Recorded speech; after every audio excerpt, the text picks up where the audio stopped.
الحمد لله رب العالمين والعاقبة للمتقين والصلاة والسلام على سيد الأنبياء والمرسلين وعلى آله وأصحابه أجمعين. قال الله تعالى في القرآن الحميد: بسم الله الرحمن الرحيم. رضي الله عنهم ورضوا عنه. صدق الله مولانا العظيم وصدق رسوله النبي الكريم الأمين. صلى الله على حبيبه سيدنا محمد وآله وسلم. صلى الله على حبيبه سيدنا محمد وآله وسلم. صلى الله على حبيبه سيدنا محمد وآله وسلم. تمام تعریفیں اس خالق حقیقی کے لیے جس نے اپنے پیارے حبیب رؤوف الرحیم الدریتیم صلی اللہ علیہ وآلہ وسلم کے تصدق سے کائنات کو پیدا کیا. بے شمار بے حد و بے حساب درود و سلام کے تحفے اس بارگاہ محبوبیت میں جن کے صدقہ سے یہ کائنات معرض وجود میں آئی.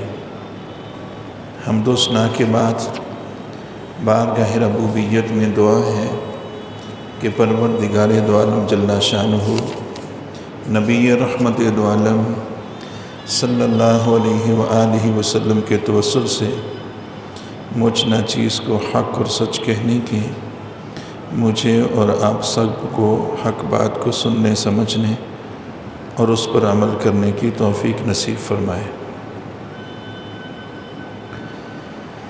حضرات سی وقار کلام مقدس کی ایک مخصوص آیہ کریمہ کا مخصوص جز آپ کے سامنے تلاوت کیا ہے، جس میں اللہ رب العزت ارشاد فرماتا ہے: رضی اللہ عنہم ورضوا عنہ.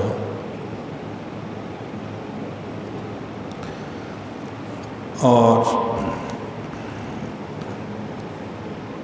اللہ ان سے راضی ہو گیا اور یہ اللہ تعالیٰ سے راضی ہو گئے.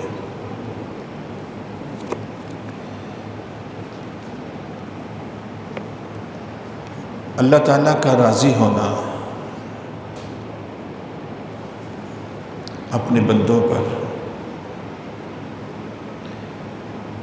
اس بات کی سمجھ واضح آ جاتی ہے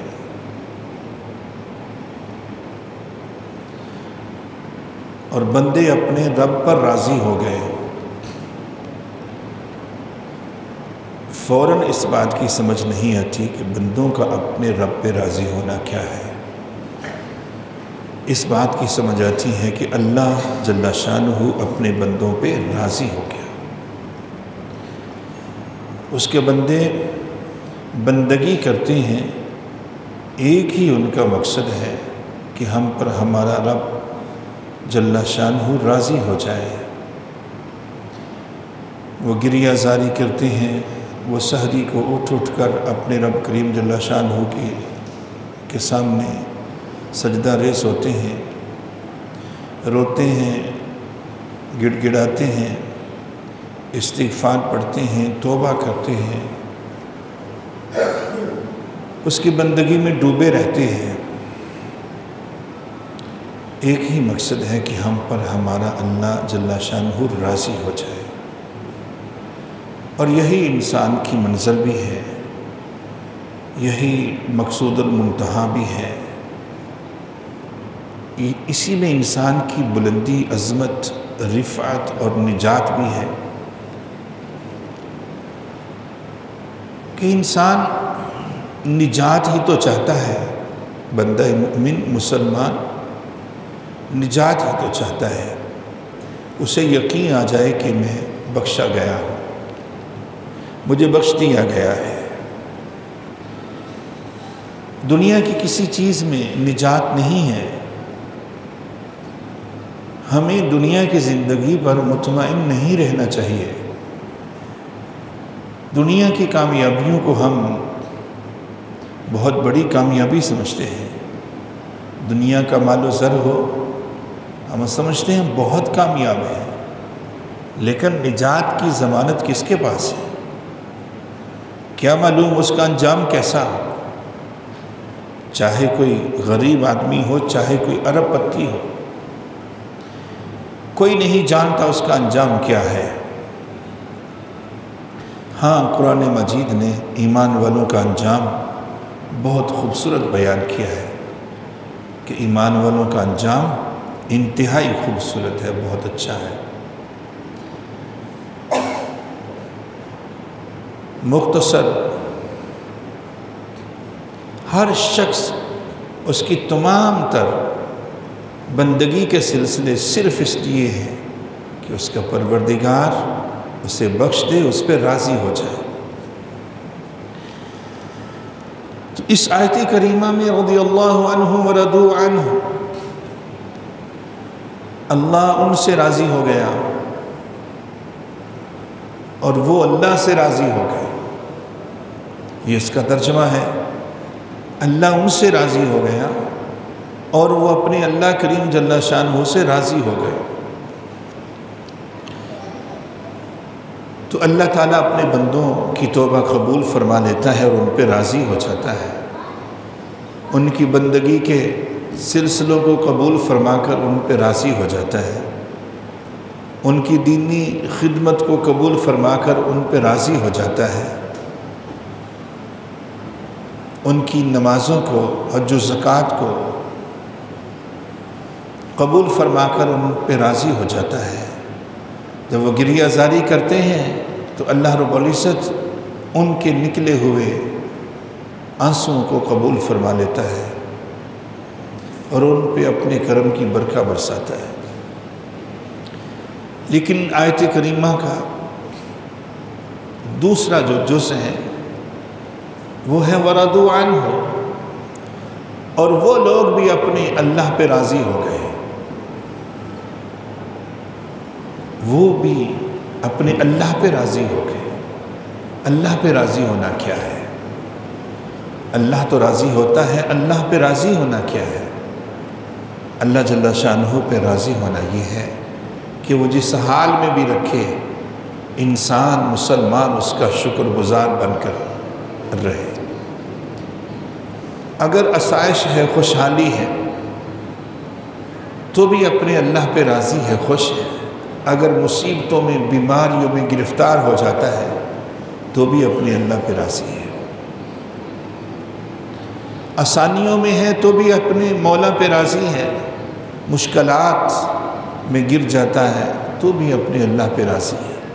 وہ شکوہ نہیں کرتا، وہ گلہ نہیں کرتا، وہ راضی رہتا ہے۔ آسانیاں آئیں، خوشحالی آئے تو وہ شکر گزار ہو جاتا ہے۔ مصائب میں مبتلا ہو جائے تو وہ صبر کرتا ہے اور صبر کی دعا مانگتا ہے، استقامت کی دعا مانگتا ہے۔ تو اللہ رب العزت ان کے دلوں میں صبر کا نور انڈیل دیتا ہے۔ تو اپنے اللہ جل شانہ پہ راضی ہونا یہ ہے کہ وہ جس حال میں رکھے انسان اسی حال میں راضی رہے، شکوہ نہ کرے، گلہ نہ کرے، وہ اسی طرح خوش رہے اور راضی رہے صبر کے ساتھ جیسے وہ خوشحالی میں خوش تھا، ایسے مصیبت میں بھی دل کے اندر، اس کے دل کے اندر فرحت رہے۔ ورنہ حزن اور غم تو آتے ہیں، حزن و غم تو آتے ہیں۔ 3 چیزیں 40 دنوں کے اندر 3 چیزوں میں سے کسی ایک چیز کا بندہ مومن کو سامنا کرنا پڑتا ہے۔ یہ صوفیہ لکھتے ہیں، علت، قلت، ذلت۔ 40 دنوں کے اندر یا تو وہ بیمار ہوگا، چاہے تھوڑا سا بیمار ہو، یا اسے گھاٹا پڑے گا، کمی آئے گی مال و زر میں، اور یا کہیں نہ کہیں اسے ذلت کا سامنا کرنا پڑے گا۔ کوئی نہ کوئی شخص اس کی توہین کر دے گا۔ 40 دنوں کے اندر ان 3 چیزوں میں سے کسی ایک چیز کا بندہ مومن کو سامنا کرنا پڑتا ہے۔ نبی رحمت صلی اللہ علیہ وآلہ وسلم ہمیشہ بیمار رہے، اور ہمارے محبوب آقا صلی اللہ علیہ وآلہ وسلم ارشاد فرماتے ہیں کہ سب سے زیادہ میں ستایا گیا ہوں، سب سے زیادہ دکھ لوگوں نے مجھے دیے ہیں، سب سے زیادہ واضح مجھ پہ کسی گئی ہے، سب سے زیادہ تانے لوگوں نے مجھے دیے ہیں، مجھ پہ تو لوگوں نے پتھر برسائے ہیں۔ گویا علت قلت ذلت 40 دنوں میں ان میں سے کوئی چیز جزوی طور پر تھوڑی سی بھی کسی مومن کو پہنچتی ہے تو اس کا مطلب یہ نہیں ہے کہ اللہ ان سے ناراض ہو گیا، بلکہ وہ تو آزمائش میں ہے۔ مومن کو چاہیے کہ وہ اس حالت میں بھی خوش رہے، صبر سے کام لے، اپنے رب کی طرف رجوع کرے جل شانہ۔ تو یہ ہے اللہ تعالیٰ کی رضا پہ راضی رہنا، اسے صبر و رضا کی منزل کہا جاتا ہے، صبر و رضا۔ اور جب غم انڈیلے جاتے ہیں دلوں پر، انسان کے فکر و خیال میں جب پریشانیاں لاحق ہوتی ہیں، جب اسے اذیتیں اور تکلیفیں پہنچتی ہیں، جب اسے دکھ اور درد کا سامنا کرنا پڑتا ہے، تو اللہ تعالیٰ اپنے اس بندے کے لیے قرب کے راستے آسان کر دیتا ہے، قرب کے راستے کشادہ فرما دیتا ہے، قرب کی منزلیں عطا فرما دیتا ہے۔ اللہ کریم جل شانہ اپنے بندے کو بہت قریب کر لیتا ہے، اور انتہائی مشکلات میں بندہ مومن اپنے رب کے انتہائی قریب پہنچ جاتا ہے۔ یہ منزلیں ملتی ہیں۔ نبی رحمت صلی اللہ علیہ وآلہ وسلم ارشاد فرماتے ہیں کہ کسی شخص کے مقدر میں یہ لکھا ہو کہ وہ اللہ تعالیٰ جل شانہ کا قرب حاصل کرے گا، لیکن اس کے اعمال ایسے نہیں ہیں کہ وہ قرب الہی کی منزلوں کو طے کر سکے، ان راستوں کو طے کر سکے، تو اللہ رب العزت اس پر، اس کے مال پر، اس کی اولاد پر، اس کی جان پر مصیبتیں نازل فرماتا ہے، تو پھر وہ بندہ اپنے رب کے قریب ہو جاتا ہے، وہ قرب الہی حاصل کر لیتا ہے۔ مومن کی دونوں حالتیں اللہ تعالیٰ کی طرف سے بہت بڑی نعمت ہے۔ خوشحالی اگر آتی ہے مومن پر تو وہ شکر ادا کرتا ہے، اور شکر کی منزل بھی اللہ کا قرب ہے۔ مصیبتیں آتی ہیں تو مومن صبر کرتا ہے، تو صبر ایک ایسی نعمت ہے جو بندہ مومن کو تیزی کے ساتھ اپنے رب کے قریب کر دیتی ہے۔ دونوں چیزیں نعمتیں، بندہ مومن کی کوئی بھی حالت نعمت سے خالی نہیں ہے، ہر حالت بندہ مومن کی نعمتوں سے لبریز ہے۔ اس لیے کبھی بھی یہ دل میں خیال نہیں آنا چاہیے کہ شاید مجھ پہ اللہ جل شانہ راضی نہیں ہے اس لیے میں تکالیف میں مبتلا ہوں۔ نہیں، اللہ تعالیٰ جسے قرب دینا چاہتا ہے اس پر حزن اور غم بھی نازل کرتا ہے، اور غمگین جو دل ہوتا ہے، غم زدہ دل، غمگین دل، 24 گھنٹوں میں 700 مرتبہ اللہ تعالیٰ اس دل پر محبت کی نگاہ ڈالتا ہے۔ حضرت ذی وقار رضی اللہ عنہ ورضوا عنہ، اللہ ان سے راضی ہو گیا اور وہ اللہ سے راضی ہو گئے، ہر حالت میں اس کے شکر گزار بندے بن گئے، یقین کی منزلوں پہ جینے لگے۔ یہ بچوں کو کنٹرول کرو، نیچے اتار دو سارے بچوں کو، بچہ کوئی چھت پہ نہ جائے۔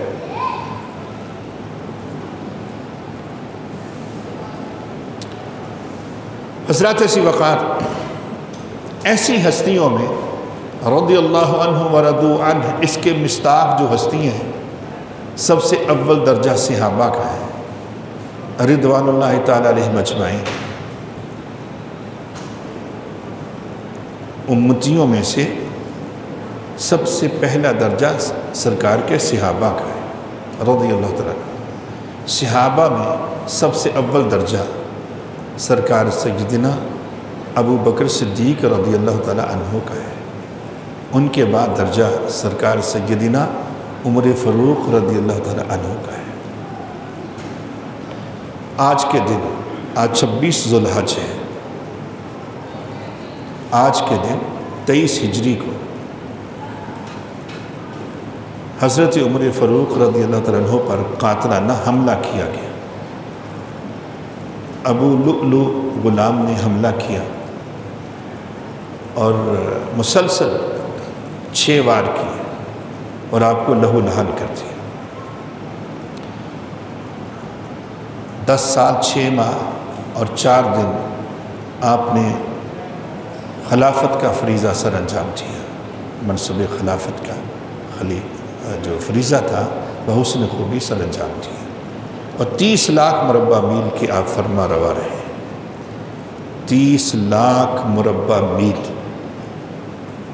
تاریخ میں اختلافات بھی ہوتے ہیں، ایک قول 22 لاکھ مربع میل ہے، ایک 28 لاکھ کا بھی ملتا ہے، لیکن جو سب سے بڑا فگر ہے وہ 30 لاکھ مربع میل ہے، جس کے آپ فرما روا رہے ہیں جہاں تک آپ کی خلافت کا فیض پہنچتا رہا۔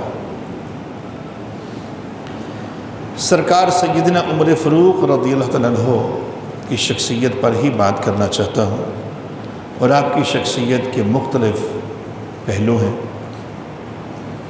اور ہر پہلو ہمارے لیے ایک درخشاں پہلو ہے کہ ہم اس سے روشنی حاصل کر سکتے ہیں، ہم اپنی زندگیوں کو سنوار سکتے ہیں، اپنی آخرت کو سنوار سکتے ہیں۔ کسی ایک پہلو پہ بات کی جائے تو اس کے لیے بھی وقت بہت چاہیے، چیدہ پہلوؤں پہ بات کرنے کی کوشش کروں گا۔ میرے سامنے صحیح بخاری شریف بھی ہے، ترمذی شریف بھی ہے، کچھ روایتیں بخاری شریف سے پڑھوں گا، کچھ ترمذی شریف سے پڑھوں گا، جس سے ہمیں پتہ چلے گا کہ سرکار سیدنا عمر فاروق رضی اللہ تعالیٰ عنہ کی شان کیا ہے۔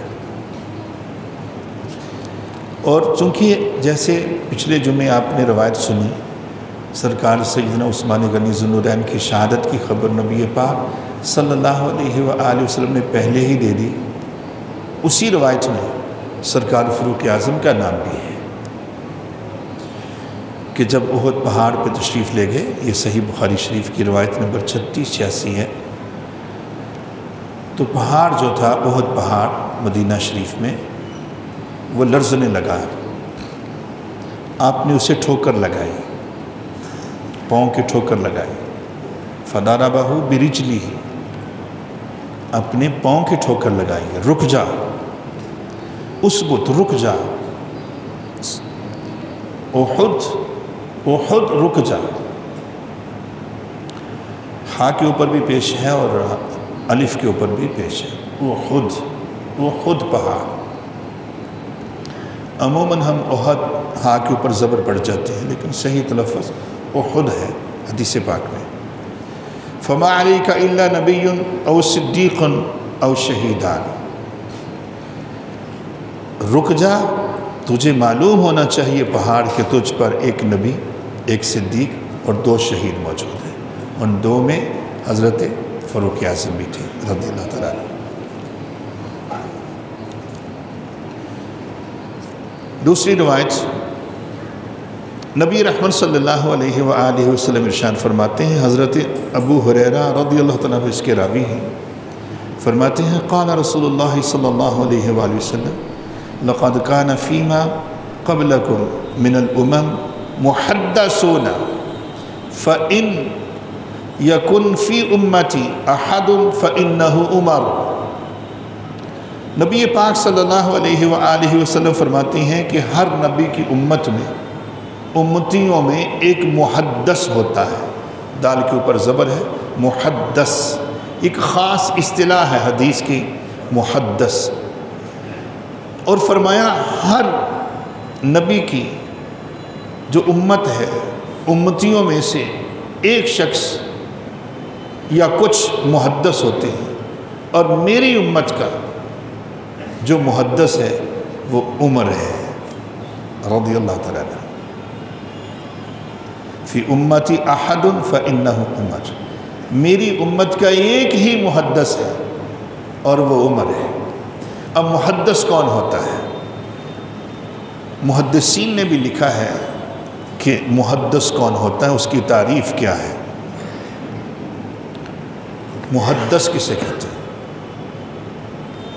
محدث وہ ہوتا ہے، ایک اور یہ ہے کہ محدث وہ ہوتا ہے کہ صدق و سچائی جس کے دل میں اللہ کریم الہام فرماتا ہے، اب جو اس کی زبان سے نکلتا ہے ویسا ہی عملی طور پر بھی ہو جاتا ہے، اسے محدث کہتے ہیں۔ اور حدیث کی شرح حدیث سے ہی یہی حدیث آگے چل کر سماعت کیجئے۔ قال النبی صلی اللہ علیہ وآلہ وسلم لقد كان في من كان قبلكم من بني إسرائيل رجال يكلمون من غير أن يكونوا أنبياء فإن يكن في أمتي منهم أحد فعمر۔ نبی رحمت صلی اللہ علیہ وآلہ وسلم ارشاد فرماتے ہیں کہ بنی اسرائیل کے جو لوگ ہیں ان میں ایسے لوگ بھی تھے کہ جو کلام کرتے تھے، اللہ تعالیٰ سے کلام کرتے تھے، اور وہ نبی بھی نہیں تھے لیکن اللہ کریم سے کلام بھی کرتے تھے۔ وہ نبی بھی نہیں تھے لیکن اللہ کریم جل شانہ سے ہم کلام ہوتے تھے۔ تو فرمایا میری امت میں ایک ہی شخص ہے جو اللہ کریم سے ہم کلام ہوتا ہے، اس کا نام عمر ہے، اس کا نام عمر ہے۔ گویا جو پہلے حدیث کا جو پہلا جز پڑھا ہے اسی کی شرح دوسرے جز کے اندر آ گئی کہ محدث اسے کہتے ہیں جو نبی نہ ہو لیکن اپنے رب سے ہم کلام ہوتا ہو۔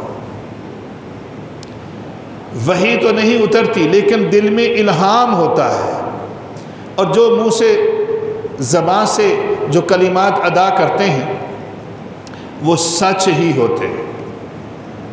بہت سی آیات بالنیات سیدنا عمر فاروق رضی اللہ تعالیٰ عنہ کی رائے پر نازل ہو۔ فقہ اسلام کے بے شمار مسائل قرآن و سنت میں ایسے ملتے ہیں کہ جن میں حضرت فاروق اعظم رضی اللہ تعالیٰ عنہ کی رائے پائی جاتی۔ اب محدث امت مصطفیٰ کے ایک ہی محدث وہ حضرت عمر فاروق ہیں رضی اللہ تعالیٰ عنہ۔ کیسی شان ہے، کیا شان پائی سرکار فاروق اعظم، اور اس میں آپ کی خصوصیت ہے۔ محدث اسے کہتے ہیں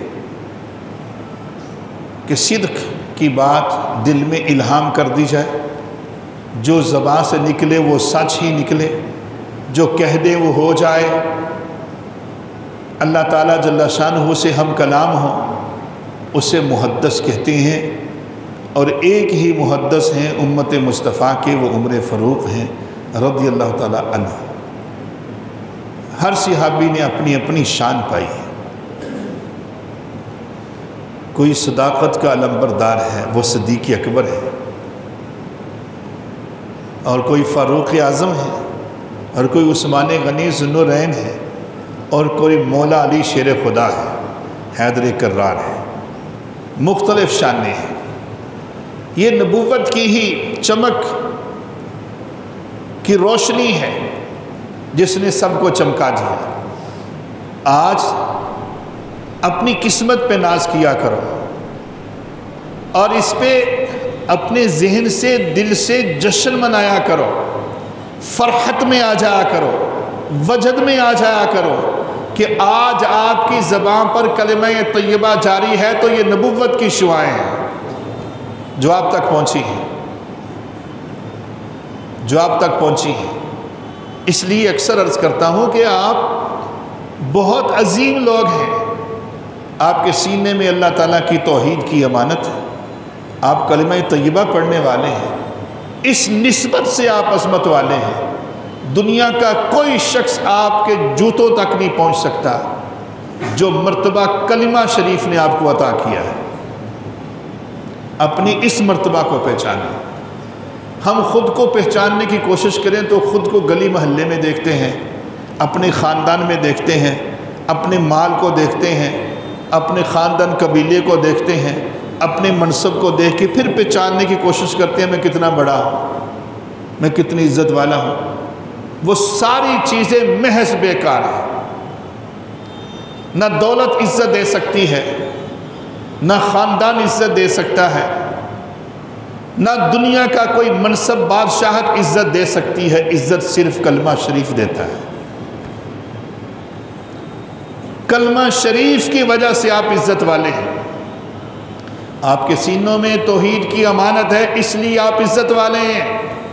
یہاں بھی قبر و حشر کی زندگی میں بھی صرف یہی آپ کے اکرام کی بات اللہ کریم نہیں فرما رہا، بلکہ فرشتے بھی آپ کی تعظیم و تکریم کرتے ہیں،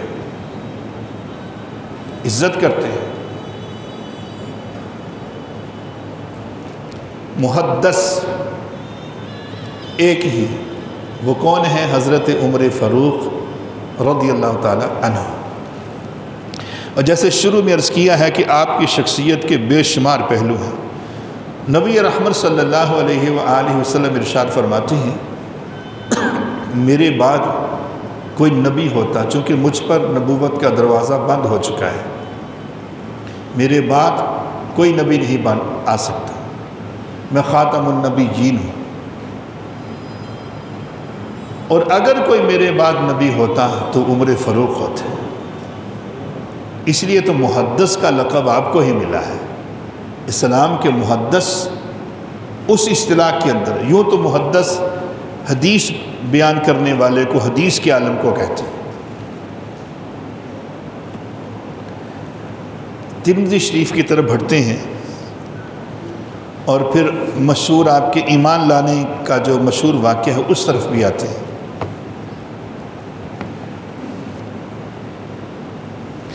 یہ ترمذی شریف میں روایت موجود ہے، لو کان نبی بعدی لکان عمر بن خطاب، اگر میرے بعد کوئی نبی ہوتا تو وہ عمر بن خطاب ہوتے۔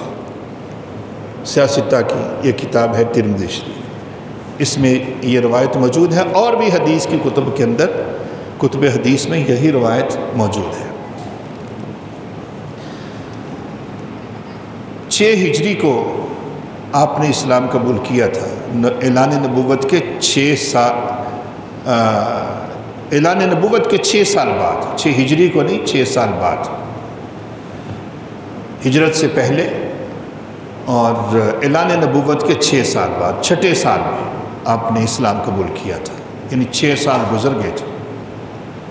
اور ان 6 سالوں میں حضرت عمر فاروق رضی اللہ عنہ اسلام نہیں لائے تھے، اور ابو جہل کے ساتھ مل کر اسلام کے خلاف بہت کچھ کیا، بہت کچھ کیا، اور آپ بہت طاقتور تھے، روب اور دبدبہ تھا حضرت عمر فاروق کا۔ نبی رحمت صلی اللہ علیہ وآلہ وسلم نے دعا مانگی، یہ دعا بھی ترمذی شریف میں موجود ہے۔ حضرت ابن عباس اس حدیث کے راوی ہیں، ان النبی صلی اللہ علیہ وآلہ وسلم قال اللہم اعز الاسلام بأبی جہل بن ہشام او بعمر بن خطاب فاصبح فغدا عمر على رسول اللہ صلی اللہ علیہ وآلہ وسلم فاسلم۔ حدیث پاک نے تو 2 لفظوں میں بات بیان کر دی کہ نبی پاک صلی اللہ علیہ وآلہ وسلم نے دعا مانگی کہ یا اللہ، ابو جہل یا عمر، ان دونوں میں سے، ان دونوں کے ذریعے سے یا ان دونوں میں سے کسی ایک کے ذریعے اسلام کو عزت عطا کر، یعنی طاقت فراہم کر اسلام کو۔ مسلمان بہت کمزور تھے، چھپ چھپ کر کلمہ پڑھتے تھے، کلمہ پڑھ کر بھی اپنے ایمان کو چھپا کے رکھتے تھے کہ مشرکین تکلیف نہ پہنچائیں۔ اور ایک روایت میں ہے کہ بالخصوص حضرت عمر بن خطاب کے ذریعے سے اسلام کو عزت عطا کر. تو صبح اللہ رب العزت نے یہ کرم کیا، اپنے محبوب کی دعا کو قبول کیا. عمر فاروق بارگاہ رسالت میں آئے اور کلمہ پڑھ کر مسلمان ہو گئے. اب اس کا تفصیلی واقعہ کچھ اس طرح ہے کہ حضرت عمر فاروق رضی اللہ تعالیٰ عنہ چونکہ اسلام کے خلاف بہت کچھ کرتے تھے، لیکن پھر بھی جو مومنین ہیں جن کی قسمت میں ایمان ہے وہ اسلام کی طرف راغب ہوتے چلے گئے. ایک دن غصے سے تلوار اٹھائی، کہا آج میں نبی پاک صلی اللہ علیہ وآلہ وسلم کو شہید کر دوں گا. یہ بہت مذموم ارادہ تھا اور پوری پکی نیت کے ساتھ گھر سے نکلے، تلوار ہاتھ میں، ننگی تلوار پکڑی ہے، غصے میں کہ آج نہیں میں چھوڑو، آج معاذ اللہ سر قلم کر دوں. غصے سے جا رہے ہیں، حضرت نعیم راستہ میں ملتے ہیں، کہنے لگے عمر کوئی آپ کے چہرے کے تیور اچھے محسوس نہیں ہوتے، کہاں کا ارادہ ہے؟ کہنے لگی آج میں رسول پاک صلی اللہ علیہ وآلہ وسلم کو شہید کرنے چلا. فرمایا پہلے اپنے گھر کی خبر لے لو. آپ کی ہمشیرہ حضرت فاطمہ بنت خطاب اور آپ کے بہنوئی دونوں اسلام قبول کر چکے ہیں. وہ غصے میں گھر آئے تو آپ کی ہمشیرہ قرآن پاک کی تلاوت کر رہی تھی. ایک روایت میں ہے کہ حضرت خبیب گھر میں قرآن سکھا رہے تھے دونوں کو، ایک اس طرح روایت بھی ملتی. لیکن قرآن کی آیات کی جو آوازیں تھیں وہ حضرت عمر فاروق رضی اللہ تعالیٰ عنہ کے کانوں تک ٹکرائی. کہا کیا پڑھ رہی تھی؟ کیا اسلام قبول کر لیا ہے؟ اپنے بہنوئی کو مارنا شروع کر دیا، لہو لہان کر دی. ہمشیرہ چھڑانے آئیں، انہیں بھی بہت مارا اور لہو لہان کر دی. تو آپ کی ہمشیرہ، آپ کی بہن فرمانے لگی عمر خدا کی دی ہوئی جان تو جا سکتی ہے، مصطفیٰ کا دیا اسلام نہیں جا سکتا. ہمیں اس چیز کی کوئی فکر نہیں، چاہے ہمیں اپنی جان دینا پڑے، ہم ایمان کا، اسلام کا، سرکار کا دامن نہیں چھوڑیں گے. جب یہ سنا تو سرکار عمر فاروق رضی اللہ تعالیٰ عنہ کے دل پہ اثر ہوا اور آپ نے ہاتھ روک دی. کہا مجھے سناؤ جو کچھ پڑھ رہی تھی، مجھے وہی سناؤ. اس میں سورہ طٰہٰ کی آیات کا ذکر بھی ہے اور سبح للہ ما فی السماوات و ما فی الارض، ان آیات کا ذکر بھی ملتا ہے. یہ دو قسم کی روایت ہے. سورہ طٰہٰ میں، سورہ طٰہٰ کے اندر جن آیات بنیاد کا ذکر آیا ہے وہ ہے اللہ رب العزت فرماتا ہے انی انا اللہ، میں اللہ ہوں، لا الہ الا ہو، میرے سوا کوئی عبادت کے لائق نہیں.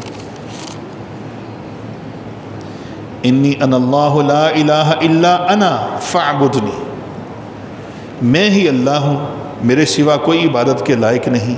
فاعبدنی، بس تم صرف میری عبادت کرو. وَأَقِمِ الصَّلَاةَ لِذِكْرِي، اور مجھے یاد کرنے کے لیے نماز قائم کرو. یہ آیات جب حضرت فاروق اعظم نے سنی تو یہ آیات، ان کا نور سرکار فاروق اعظم کے دل میں اتر گیا، طبیعت بدل گئی، دل میں عشق رسول پیدا ہو گیا صلی اللہ علیہ وآلہ وسلم. ایمان اور اسلام کو ختم کرنے نکلے تھے لیکن ان کے دل سے کفر کو اللہ رب العزت نے ختم کر دیا. شرک کو حضرت فاروق اعظم کے دل سے ختم کر دیا، کفر کو ختم کر دیا. اور یہ قرآن مجید کے آثار اور اثرات بھی ہیں کہ قرآن کی یہ معجزانہ تاثیر بھی ہے کہ قرآن دلوں پر اپنے اثرات مرتب کرتا ہے. اور بندہ مومن کے دل کے اندر یہ صلاحیت اللہ رب العزت نے رکھی ہے کہ بندہ مومن کا دل قرآنی اثرات کو قبول کرتا ہے۔ قرآن دلوں میں اترنے کے لیے آیا ہے۔ حضرت فاروق اعظم رضی اللہ تعالیٰ عنہ کے دل میں قرآن اتر گیا، اب وہ رونے لگے، تلوار ویسے ہی پکڑی تو چل پڑے کہ جلدی سے بارگاہ مصطفی صلی اللہ علیہ وآلہ وسلم میں پہنچوں اور کلمہ پڑھو۔ یوں تو کلمہ وہی کھڑے کھڑے بھی پڑھ لیا تھا، یہ بھی روایتیں ملتی۔ چل پڑے، حضرت ارقم رضی اللہ تعالیٰ عنہ کے گھر میں نبی پاک پناہ لیے ہوئے تھے۔ حضرت امیر حمزہ بھی وہاں پہ موجود تھے اور صحابہ بھی موجود تھے۔ جا کر دستک دی، ننگی تلوار پکڑی ہوئی تھی، چہرے پر پسینے کے آثار تھے۔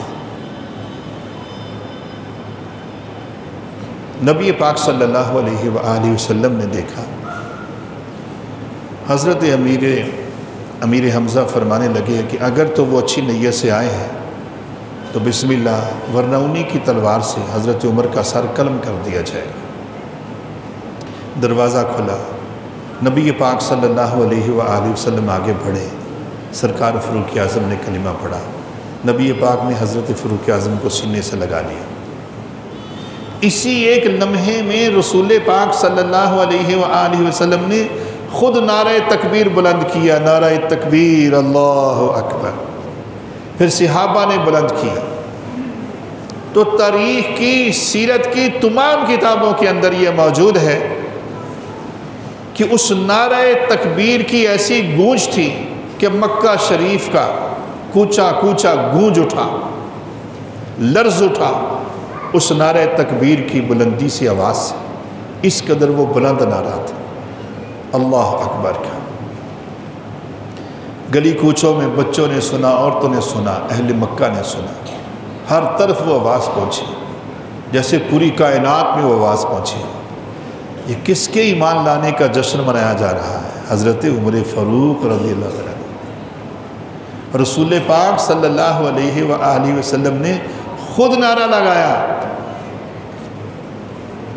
جب سرکار عمر فاروق نے اسلام قبول کر لیا، قدموں میں گر پڑے، سرکار نے سینے سے لگا لیا تو خوشی سے خود نعرہ لگایا، اللہ اکبر، بلند آواز سے پکارا، اور تمام صحابہ نے نعرہ لگایا۔ یہ خصوصیت حضرت عمر فاروق کی ہے کہ آپ کے ایمان لانے پر ایسا جشن منایا گیا، یہ خصوصیت۔ آج بڑے بڑے عجیب لوگ ہیں جو عجیب و غریب باتیں کرتے ہیں، خاص طور پہ حضرت فاروق اعظم رضی اللہ تعالیٰ عنہ اور دیگر سرکار صدیق اکبر سرکار عثمان غنی ذوالنورین کے حوالے سے۔ ان کا لب و لہجہ اسلام کے مطابق نہیں، غیر اسلامی اور غیر شرعی ہے۔ انہیں دیکھنا چاہیے کہ سرکار فاروق اعظم جب ایمان لائے تھے تو سب سے بڑا جشن کس نے منایا تھا؟ وہ رسول پاک نے منایا تھا، اور دعا مانگ کر لیا تھا، دعا مانگی تھی۔ گویا سرکار فاروق اعظم نبی پاک کی مراد ہیں، مراد مصطفیٰ ہیں صلی اللہ علیہ وآلہ وسلم۔ کیا وجہ؟ آج بھی سرکار کے پہلو میں صدیق اکبر ہیں اور صدیق اکبر کے پہلو میں فاروق اعظم ہیں، ایک ہی سبز گنبد کے نیچے۔ بن یار نبی دے یاراں دا، شک ہووے تے چل مدینے، اوتھے ویکھ لے جوڑ مزاراں دا۔ یہ کسی پنجابی شاعر نے کہا ہے۔ حضرات ذی وقار، یہ شان کس کی ہے؟ حضرت عمر فاروق رضی اللہ تعالیٰ عنہ کی۔ پھر 30 لاکھ مربع میل کے فرما روا، لیکن مکہ المکرمہ یا مدینہ المنورہ کی گلیوں کے اندر مزدوری کر رہے ہیں۔ قیصر و کسریٰ کا وفد اگر آتا ہے، پوچھتے ہیں کہاں ہیں آپ کے بادشاہ، ان کا محل کہاں ہے؟ کہا ہمارا تو کوئی بادشاہ نہیں، نہ کوئی ان کا محل ہے، نہ کوئی ان کا محل ہے۔ جو آج کل کے عام سیاستدانوں کے گھر ہیں نا، ایسے گھر پرانے بادشاہوں کے نہیں ہوا کرتے تھے۔ یہ پیسہ غریبوں پہ کیوں نہیں خرچ کرتے؟ صدقہ و خیرات کیوں نہیں کر دیتے؟ اور ایسے ماحول میں جب اس قسم کی مہنگائی ہو، علماء کو سب سے بڑا کردار یہ ادا کرنا چاہیے، مفتیان اسلام کو وہ فتویٰ جاری کریں اس بات پر کہ ان پر یہ فرض ہے کہ اپنے گھروں کو، اپنے مکانوں کو، کوٹھیوں کو، جائیدادوں کو فروخت کر کے غریبوں پر خرچ کریں، پھر سیاست کے میدان میں آئیں۔ یہ لوگ جھوٹے ہیں۔ ہم کبھی کسی پارٹی کے گیت گاتے ہیں، کبھی کسی پارٹی کے گیت گاتے ہیں، سب جھوٹے ہیں۔ سچا دین مصطفیٰ ہے صلی اللہ علیہ وسلم۔ خالی ہاتھ کر کے پھر خدمت کے لیے حضرت عمر بن عبدالعزیز کا پڑھ کے دیکھ لیجئے، جب آپ خلافت پہ منصب پہ فائز ہوئے تو سب سے پہلے آپ نے یہ کام کیا کہ جتنی بھی جائیداد تھی وہ ریاست کی ملا کر دی تھی، فقیر بن کے بیٹھے تھے۔ اور دوسرا یہ کام کیا، ٹیکس ختم کر دیے تھے۔ غریب کا نام لے کر غریب پر ظلم کیا جا رہا ہے۔ جو بیچارے عوام ہیں وہ پسینے سے شراب ہو رہے ہیں، گرمی کی شدت برداشت کر رہے ہیں، اور اس گرمی کے موسم میں یہ کوٹ پہن کے میڈیا میں آتے ہیں، کوٹ پہن کے، یہ کیا قوم کی خدمت کریں گے؟ یہ سب لوگ غیر شرعی ہیں۔ ان سے محبت کرنا، ان کا ساتھ دینا، ان کے ساتھ چلنا سب غیر شرعی ہے۔ تلاش کریں حق والے کون ہیں۔ یہ سرکار فاروق اعظم ہیں جنہوں نے حکومت کا وہ طریقہ دیا۔ آج یورپ میں جتنا طریقہ ہے اسلامی حکومت کا وہ یورپ میں چلا گیا، انہوں نے سرکار فاروق اعظم سے سیکھا ہے، سرکار فاروق اعظم سے سیکھا ہے۔ کسی کے گھر میں بچے کی پیدائش ہوتی تو سارا راشن اور کئی مہینوں کا خرچہ آپ بھیج دیتے حکومت کی طرف سے۔ آج دیکھیں اپنے ہسپتالوں کا حال دیکھ لیں، غریب جا کے داخلہ نہیں لے سکتا، سفارشیں لڑانا پڑتی، پیسے دینا پڑتے، ظلم و ستم کے بازار۔ یہ باتیں کرنے کا مقصد یہ ہے کہ جب ہم سرکار فاروق اعظم کو ماننے والے ہیں تو انہی کا طرز حکومت بھی مانیں اور انہی کے طرز حکومت پہ حکومت کریں۔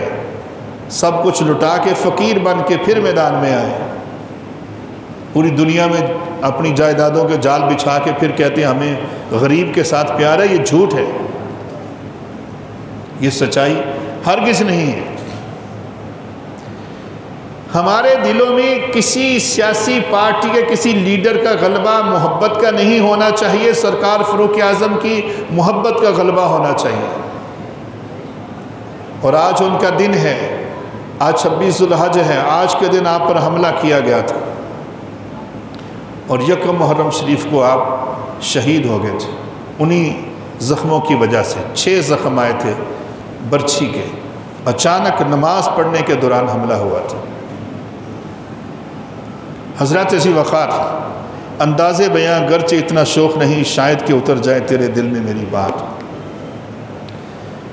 میں نے بہت سی باتیں جو ایک ترتیب سے چل رہا تھا اس کو چھوڑا ہے، صرف ایک بات کرنے کے لیے کہ یورپ کے اندر اس آج حکومتوں کے جتنے بھی قوانین کامیاب ہیں وہ سب کے سب حضرت فاروق اعظم کے دور سے لیے گئے ہیں، سب کے سب A to Z۔ اور سائنس نے جتنی ترقی کی ہے وہ تمام سائنسدان اٹھا کے دیکھ لیں، وہ بہت آگے چلیں تو مسلمان سائنسدان ہی نظر آئیں گے۔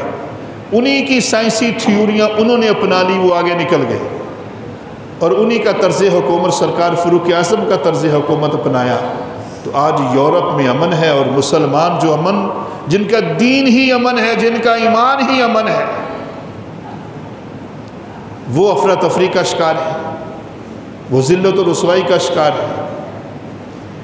تو ہمیں دین کی طرف آنا چاہیے، اسلام کی طرف آنا چاہیے۔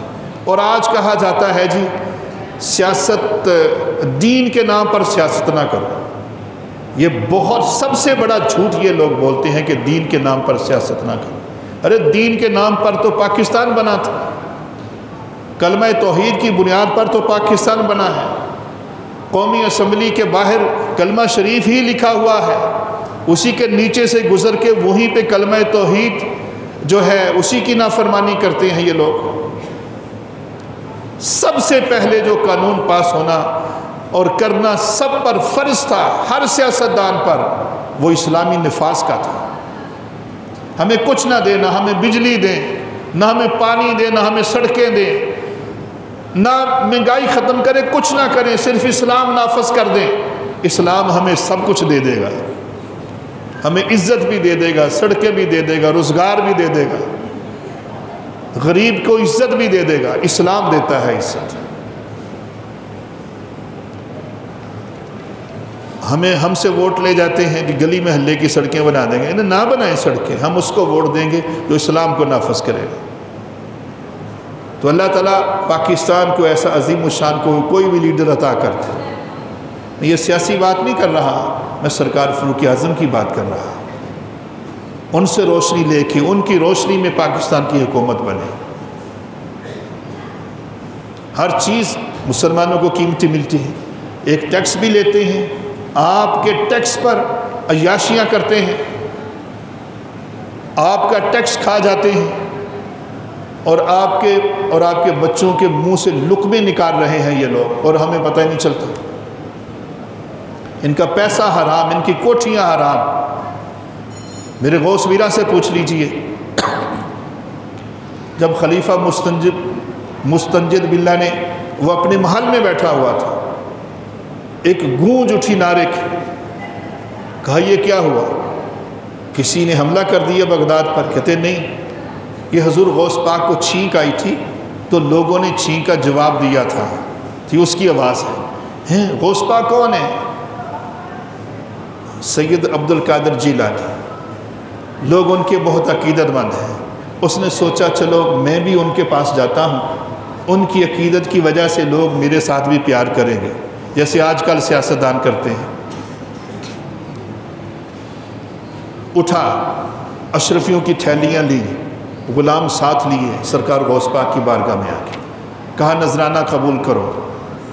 ریشم کی تھیلی، اس میں دینار ہیں، سونے کے سکے ہیں۔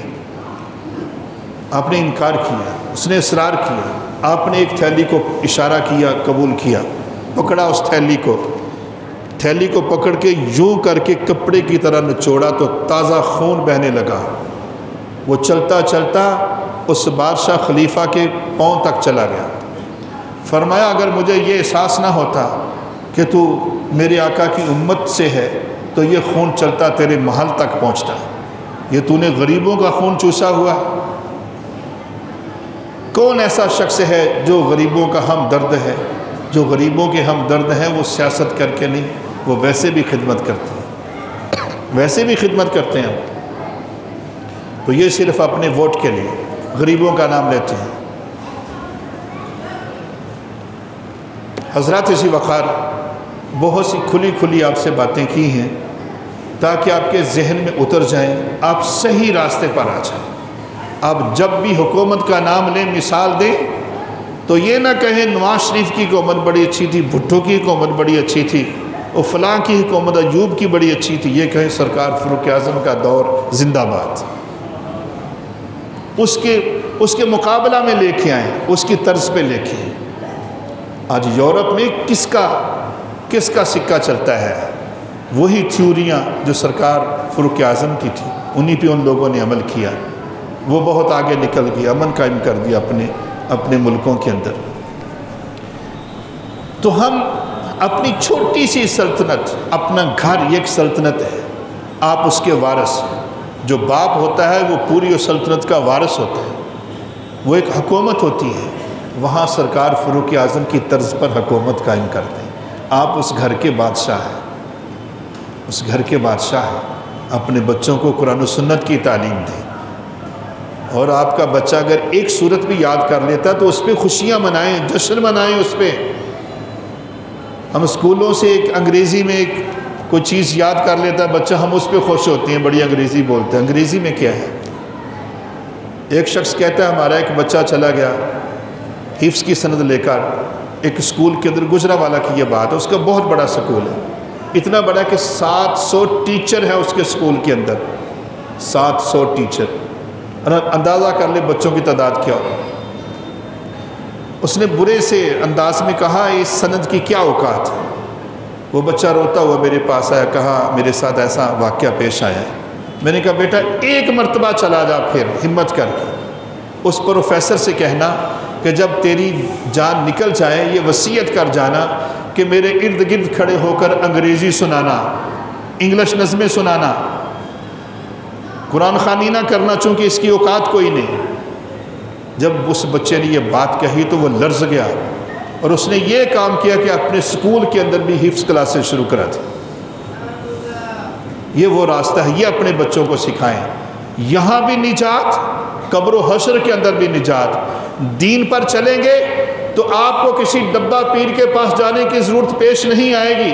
آپ 10 روپے حلال کا رزق کمائیں گے، لاکھوں جیسی اس میں برکت آ جائے گی، ورنہ کروڑوں کما لیں، اربوں کما لیں۔ یہاں ارب پتی لوگ بھی موجود ہیں، کیا انہوں نے دین کا کام کر لیا؟ کچھ بھی نہیں، ان کی قسمت میں ہوا ہی نہیں ہے۔ غریب آدمی 10 روپے مسجد کو دے کے جاتا ہے، اس کے 10 روپے کی برکت سے مسجد آباد ہو جاتی ہے۔